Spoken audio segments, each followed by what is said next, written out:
First ever factory outlet Mukinda Jewelries, KBHP, Somajiguda, Suchitra, Hanmakonda, Kottapet, Chandanagar, Khammam.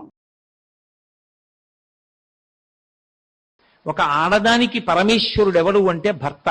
ఆయనకి పెట్టవలసిన పలహారం పెట్టకుండా, మంచంలో ఉన్న మామగారికి చేయకుండా, అత్తగారికి చేయకుండా, ఇంట్లో ఆకలేస్తోందన్న పిల్లలకి పెట్టకుండా తను చేసేటటువంటి పూజలు పుణ్యాలు వల్ల తరించిపోతుందని ఏ శాస్త్రం చెప్పలేదు. దీన్ని ఖండన చెయ్యడం కోసమని పరమేశ్వరుడు లీల చేసి చూపించాడు. అందుకని వేలుపులటే నాకంటెను వేలుపు మరి ఎవ్వడనుచు వికవికన గిమా వేలుపుల గోడపైనో హేలావతి నీత నూజుడెంగిలి చేసెన్ చేబంతి తప్పిపడెనని ప్రాబల్యము తోడ వచ్చి భవనము వెనకన్ మాపట్టి జలకమాటగ మీ బిడ్డడు బలువ తెచ్చెనలతో కతగునే. ఇంకో గోపికొచ్చింది, అమ్మా మా అమ్మాయి స్నానం చేస్తోంది, బట్టలు తీసి గోడ మీద వేసుకుంది. ఎక్కడి నుంచి వచ్చాడో మీ అబ్బాయి వచ్చి ఏమంటే ఆడుకుంటుంటే బంతి మీ ఇంట్లో పడిపోయింది తీసుకోనా అన్నాడు. తీసుకో అన్నాం. బంతి కోసమని వచ్చిన వాడిలా తానే బంతి ఇంట్లో వేసి బంతి తీసుకెళ్ళడం మానేసి స్నానం చేస్తూ గోడ మీద వేసిన మా అమ్మాయి బట్టలు పట్టుకుపోయాడు. మా అమ్మాయి అక్కడి నుంచి బట్టలు లేక లోపల నుంచి బట్టలో నరుస్తుంటే మేము వెళ్ళి బట్టలు ఇవ్వాల్సి వచ్చింది. చెయ్యొచ్చమ్మా ఇలాంటి పనులు మీ అబ్బాయి? ఆయన ఈ లీల ఇక్కడ కాదు, రెండో మాట కూడా చూసి చేశాడు కాత్యాయని వ్రతంలో.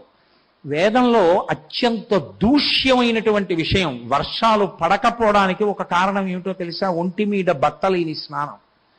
నీటి యందు అగ్నిహోత్రం ఉంటుంది. ఎవడు ఒంటి మీద బట్ట లేకుండా స్నానం చేస్తాడో వాడు వ్యాధిగ్రస్తుడవుతాడు. అలా చేసే వాళ్ళ సంఖ్య ఎక్కువైతే దేశంలో వర్షాలు పడవని చెప్పారు. దేవతల ఆగ్రహానికి గురవుతారు. ఒంటి మీద బట్టలేని స్నానం చెయ్యకూడదు. అందుకే కాత్యాయనీదేవి కల్లచేయుటెకా కయీరీతి నోచువారిందు కలరు వ్రతఫలంబు మీరు వలచిన చక్కగా ఇంతులెల్ల చేతులెత్తి మ్రొక్కి చేరిపుచ్చుకొనుడు చీరలు సిగ్గుతో వాడనేల ఇగ్గులాడనేల అని ప్రాయశ్చిత్తం చేయించి వరుణుడు జలాధిదేవత అయినటువంటి వరుణుడు అగ్ని అటువంటి వాళ్ళు నీళ్లలో ఉండగా ఒంటి మీద బట్ట లేకుండా నీళ్లు పోసుకున్నావా, అది మహాదోషం కనుక ఆ దోషం కట్టి కుడుపుతుంది కనుక దానికి ప్రాయశ్చిత్తంగా బట్టలు తీసేసి ఇంకెప్పుడు ఒంటి మీద బట్టలేని స్నానం చెయ్యకు సుమా, అది దోషం నీటి పట్ల అని లోకానికి నిరూపణం చేసి చూపించాడు కృష్ణ పరమాత్మ. పైకి ధూర్తచేష్టితంలా కనపడుతుంది, కానీ ఆంతరమునందు మహోత్కృష్టమైనది. ఒంటి మీద బట్టలేని స్నానం ఎప్పుడు అంటే ఒకే ఒక్కసారి చేయిస్తారు. అది ఎప్పుడు అంటే ఇంట్లోంచి తీసుకెళ్ళిపోయేటప్పుడు స్నానం చేయించి సైను బట్టోటి కప్పేస్తారు. చిట్ట చివర పాడి తీసుకెళ్లి అగ్నిహోత్రం మీద పెట్టేసే ముందు మళ్ళీ కిందకి దింపి కడవతో ఒక్కసారి నీళ్లు పోసేస్తారు, బట్ట పోసేసి అప్పుడు తీసుకెడతారు. దిగంబర స్నానం చేశాడు అంటే చచ్చిపోయిన వాడి స్నానంతో సమానం. అది చిట్ట చివరి స్నానంతో సమానం. పరమ అమంగళ స్నానం. అటువంటి అమంగళ స్నానాలు ఇళ్లలో చేయకూడదు. అందుకే ఎక్కడికన్నా వెడితే స్నానశాటి అని ఒకటి పట్టుకెడుతూ ఉంటారు. భగవంతుడంతటి వాడికి అభిషేకం చేస్తే స్నానశాటి కట్టి అభిషేకం చేస్తారు. వెంకటాచల క్షేత్రంలో కూడా శుక్రవారం నాడు స్వామికి పూరాభిషేకం జరుగుతుంటే లంగోటా కట్టుకుని ఉంటాడు, ఉండి స్నానం చేస్తాడు తప్ప భగవన్మూర్తులకు కూడా దిగంబరంగా అభిషేకం చేయించరు. అసలు దిగంబర స్నానం అన్న మాట శాస్త్రంలో నీలే లేదు. అది పరమ దూష్యము. అటువంటి అలవాట్లు అటువంటి ఆచారాలు ఉండకూడదు. కాబట్టి దీన్ని ఖండించడానికి, అలా ఉండకూడదని చెప్పడానికి స్వామి చేసినటువంటి లీల. అలాగే మహానుభావుడు ఇంకొక లీల చేశాడు ఒకానొక సందర్భంలో. అందులో ఒక గోపిక వచ్చి అంది, కొడుకులు లేరని వకసతి వగవగ తన్ను మగనిగా గైకొని నన్ కొడుకులు కలిగెదర నిపై పడినాడిది వినుము శిశువు పనులే తల్లి.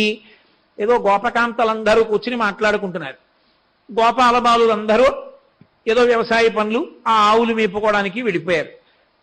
అందులో పాపం పెళ్ళై కొత్తగా 2 ఏళ్ళో 3 ఏళ్ళో అయిపోయింది. ఇంటికి వచ్చిన కోడలు ఇంకా సంతానం నీకు కలగలేదమ్మా అని వాళ్ళు అడుగుతుంటే అవి చిన్న బుచ్చుకుని ఏడుస్తోంది. సంతానం కలగలేదు, ఎప్పటికి బిడ్డ కలుగుతాడో అని. ఎక్కడున్నాడో ఆడుకుంటూ కృష్ణుడు విన్నాడు. గబగబా వచ్చి అన్నాడు, మీ ఆయన్ని నమ్ముకుంటే ఏం సంతానం కలుగుతుందమ్మా, నన్ను నమ్ముకో సంతానం కలుగుతుందని మీద పడ్డాడమ్మా, చిన్నపిల్లలు చేసే పనులేనా, తప్పు కదా అన్నాడు. పైకి చూడ్డానికి ధూర్తచేష్టితంగా ఉంటుంది, అలా అర్థం చేసుకోకూడదు. దాన్ని సక్రమంగా తీసుకోవాలి. పుట్టుగొడ్రాళ్లకు బిడ్డలిచే గోవిందుడే వేడుకొందామా వెంకటపతి వెంకటేశ్వరుని వేడుకొందామా అని అన్నమాచార్య కీర్తన ఉందా లేదా? భగవంతుడు పుట్టు గొడ్రాలికి కూడా బిడ్డలిచ్చి అమ్మా అని పిలిపించుకుని సంతోషించేటటువంటి అదృష్టాన్ని కటాక్షిస్తాడు. గత జన్మల పాపం తల్లి కావడానికి అవరోధంగా వస్తే ఆ అవరోధాన్ని తొలగించి అమ్మా అని పిలిపించుకునే అదృష్టాన్ని ఇచ్చేటటువంటి వాడు పరమాత్మ. ఎందుకమ్మా ఏడుస్తావు బిడ్డలు లేరని? నన్ను భర్తగా నమ్ముకో. భర్త అంటే పతి అంటే భరించువాడు. పరమేశ్వరుడు ఉన్నాడని నమ్మి పరమేశ్వరుణ్ణి స్తోత్రం చేయి, నీకు బిడ్డలు కలుగుతారని ఊరడింప చేయడం, లోకానికంతటికి మార్గదర్శనం చెయ్యడం ఆ లీల యొక్క అంతరార్థం. ఇలా ఎన్ని లీలలు ప్రదర్శించాడో మహానుభావుడు. వ్యాస భాగవతం కన్నా కూడా పోతన గారి భాగవతంలో ఎన్ని లీలలు చేయించి చూపించారో కృష్ణ భగవానుడి. ఆయన కన్నా కూడా ఇంకా అనుభవించినటువంటి వాడు లీలాశకుడు. వాళ్ళందరికీ ధ్యానంలో కృష్ణ పరమాత్మ దర్శనమిచ్చాడు. దర్శనమిచ్చి ఒక్కొక్క లీల చేసి ఆవిష్కరించి చూపించాడు. అసలు లీలాశకుడు అనుభవించినటువంటి బాలకృష్ణుని లీలలు అత్యద్భుతాలు. అసలు ఆ శ్లోకాలు కంఠగతం అయితే నేను మీతో ఒక యథార్థం చెప్తున్నాను.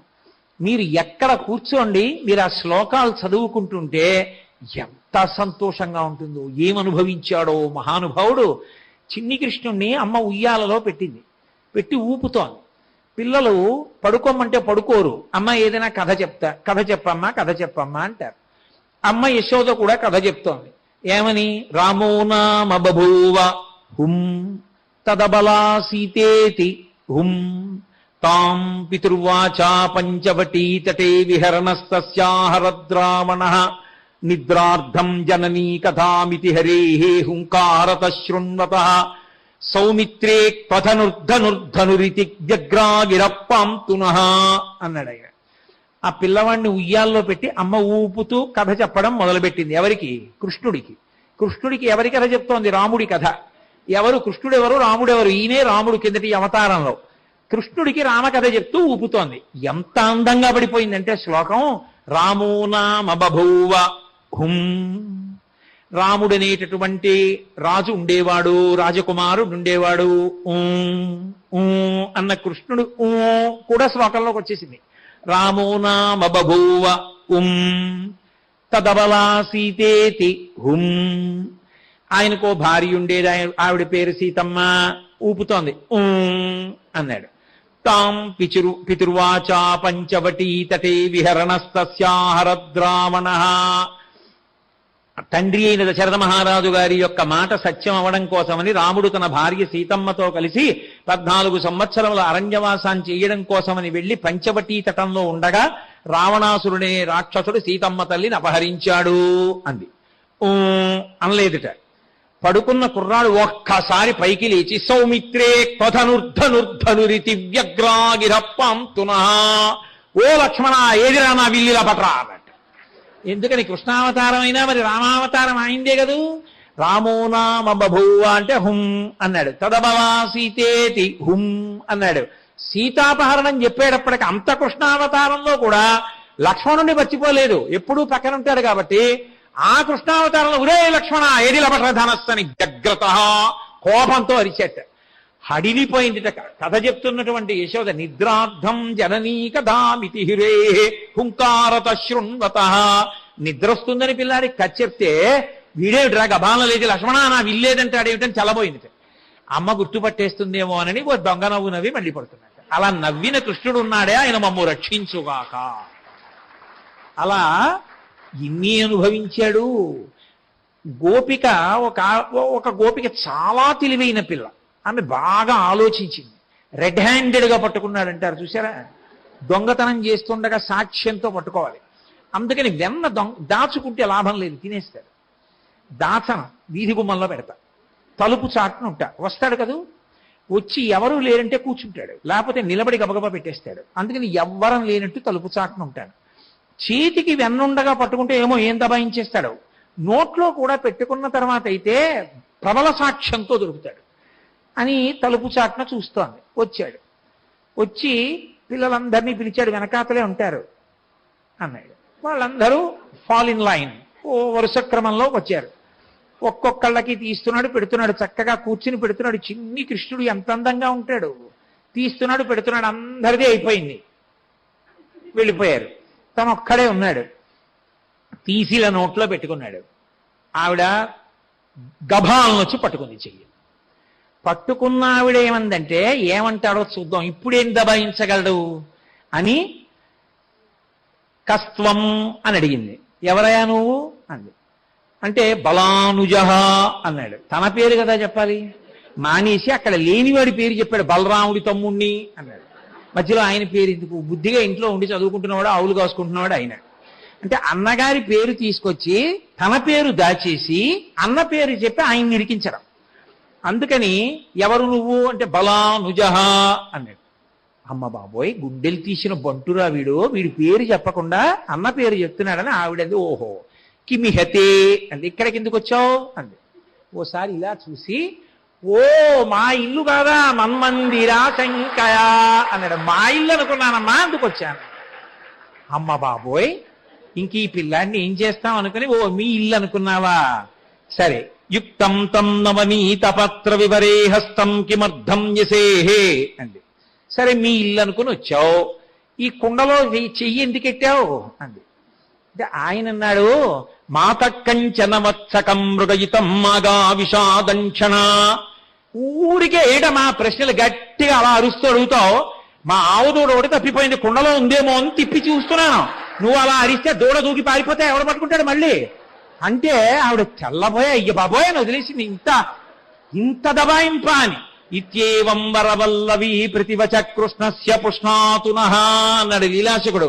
ఇంత పట్టుకుందామని పట్టుకున్న గోపిక ఆయన దబాయింపు చూసి నోట మాట రాక వదిలేసి తెల్లబోయి ఉండిపోయేటట్టుగా మాట్లాడిన గడుసుతనమన్న చిన్ని కృష్ణుడున్నాడే, ఆయన మమ్ము రక్షించుగాక.